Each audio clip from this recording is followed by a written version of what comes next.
আমাদের সমাজে আমাদের ভাই ব্রাদার, বন্ধু বান্ধব, আত্মীয় স্বজন, বড় ভাই, ছোট ভাই যারাই আছে, দেখা যাচ্ছে সবাই কিন্তু আপন না, আবার সবাই পরও না। তো ছোট্ট একটা উদাহরণ দেই, এতে যদি আপনাদের একটু বুঝাইতে পারি আর কি।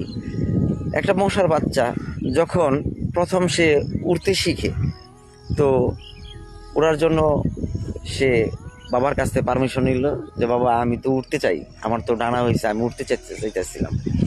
তো বাবা বললো ঠিক আছে, দেখ মানুষ তো ভালো না, তুই একটু উইরা দেখ।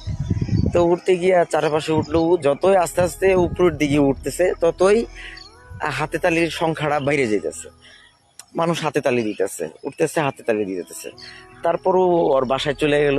যাওয়ার পর ওর বাবা জিজ্ঞেস করলো, তুই বাবা যে প্রথম জীবনে যে উড়লি, তোর অনুভূতিটা কি একটু আমার একটু বুঝাই বলতো।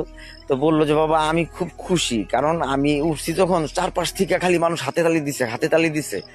হ্যাঁ, খুব ভাল লাগছে আমার কাছে। তোর বাবা বুঝাইলো, দেখ তুই যতই উপরে উঠছিস ততই হাতে তালি দিছে তোরে ফালানোর জন্য। সেই ক্ষেত্রে আমাদের সমাজে এরকম মানুষ আছে, আমাদের যতই আমরা উপরে উঠতে চেষ্টা করি, যতই উন্নতি বা এর দিকে চেষ্টা করি, আমাদের ফালানোর চেষ্টা করে।